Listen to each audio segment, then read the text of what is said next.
Hi, everyone. My name is Dr. Esiosa Igedaro, MD, PhD, and I'm currently a neurology resident, fourth year at Mayo Clinic in Rochester, Minnesota. I graduated with my MD, PhD degree at the University of Kentucky College of Medicine, and today we're going to be talking through one of TrueLearn's neuroscience test questions. Before we get started, just want to let you know this is my main website and I host virtual neurology study groups. So if you're interested in joining, you can sign up here at the home page. You can also click on study groups.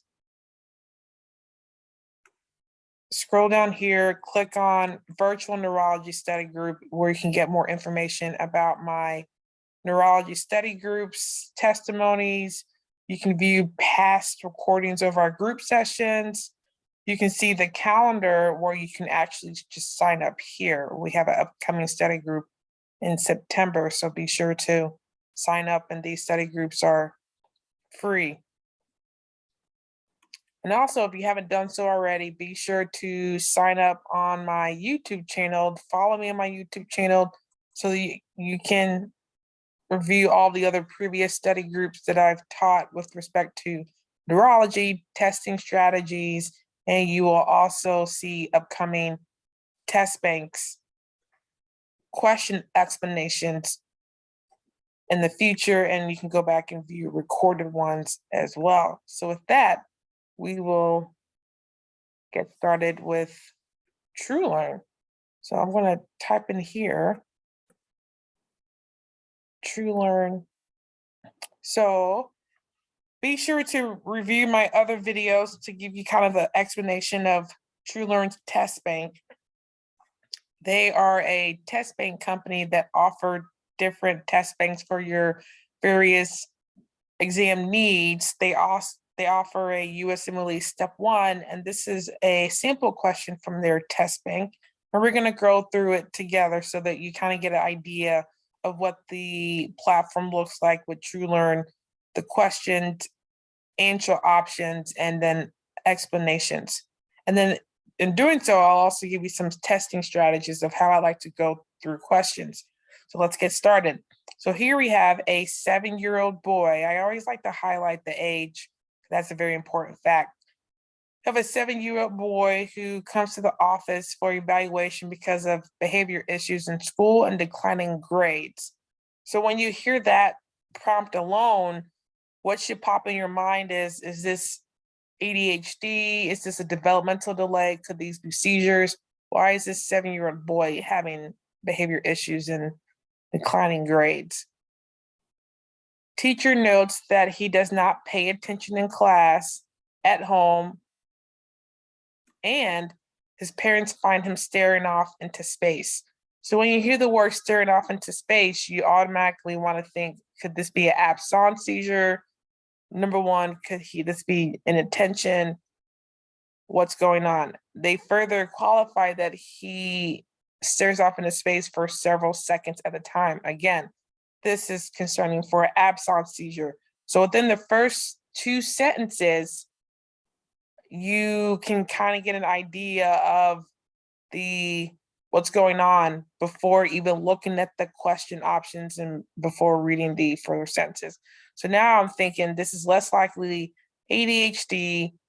I'm concerned for absence seizures until proven otherwise. They go on to further suggest these episodes occur multiple times each day, and parents cannot find any precipitating factors. Again, that's typical for absence seizures.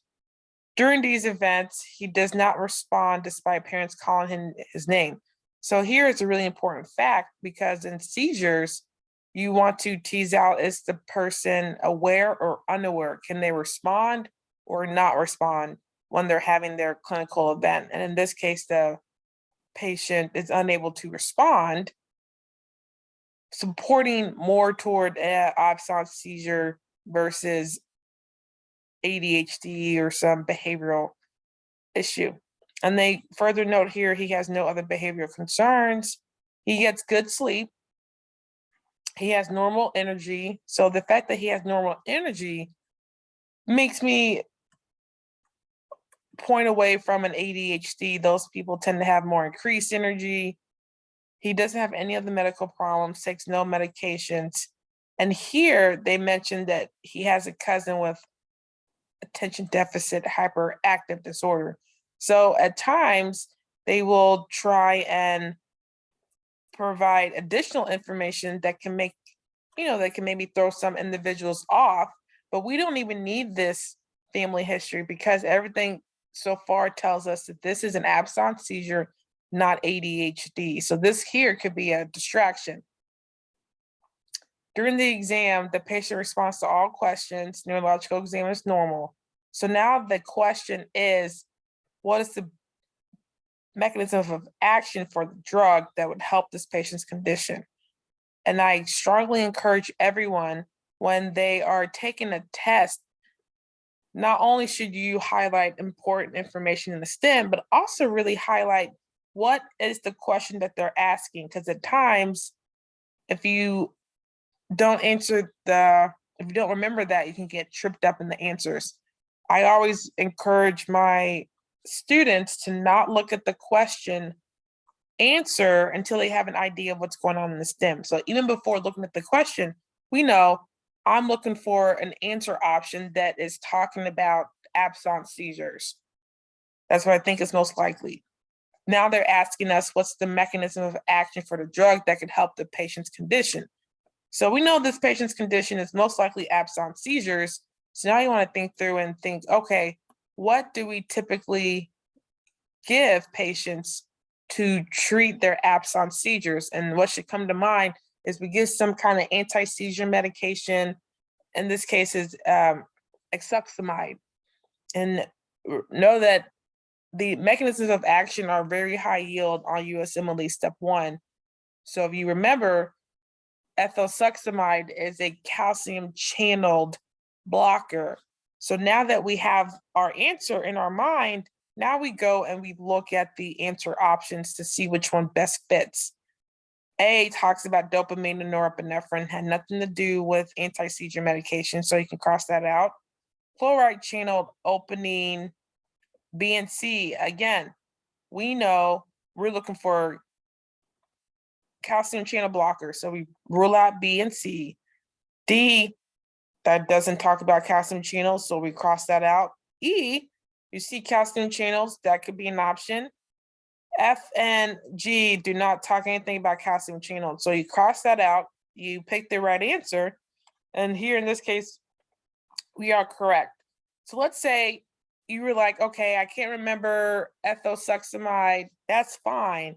One thing to remember is in seizure medications, they're going to be affecting the influx of ions in and out of a neuron. So you think about, well, what is responsible for synaptic transmission along the axon? And you have several channels, being the main ones are sodium, calcium, and at times potassium. So if you couldn't remember ethosuximide, you can still scroll down and look and see, well, which of these channels is responsible for synaptic transmission? Sodium, potassium, and calcium. And that can kind of help you with the answer response as well. So a great thing about TrueLearn is they also, in the explanation, will offer charts and high yield table. So in this chart, they talk about absence seizures. So the big things to note, staring off into the distance, episodes lasting a few seconds, unresponsive during the events. They have the preserved muscle tone. And also know that episodes that can, or triggering factors could be hyperventilation. And they love, love, love asking about these 3 Hertz spike and wave discharges on EEG. So be sure you have that committed to memory. And I've seen this many times in various exams I've taken throughout the years, ethosuximide. So have that committed to memory as well. And so you can use this chart when you're studying for your step 1. You can come to this button here, click, and make notes based upon this question so that you go back and review. And if you scroll down here in the explanation, it gives a more detailed information about absence seizures. They talk about the lambic T-type calcium channels, and then they also go and explain what were the answer, why were the wrong answers wrong. Answer A was getting at methylphenolate. B and C were getting at barbiturates and benzos, which are used more so for suppression of activity, and then when patients have status epilepticus, which the clinical stem above patient wasn't in status. And then D and E are getting at other options. D is getting at the treatment for narcolepsy, and which here wasn't the stem. And G is getting at sleep-wake cycle melatonin. Again, you don't use that to treat absence epilepsy. And I really like this bottom line. It's like, what's the main takeaway from this question? And TrueLearn, provides, here's the big takeaway. Here's what you should know. You must know this statement for USMLE because the statement here is high yield. So if you kind of, if like, oh, maybe this information here is too much for me, and then you can at least know the chart, know the bottom line, and TrueLearn also provides some insight as well into the question. And the great thing is, if you want to do some more reading, here references are listed. So with that, this is an example of a question from TrueLearn. Consider purchasing their test bank if you like the questions, the format, and advice that I love to give to students is practice, practice, practice. To succeed on these USMLE questions, you need to succeed on these USMLE test bank, you need to do as many questions as possible. That's how you succeed.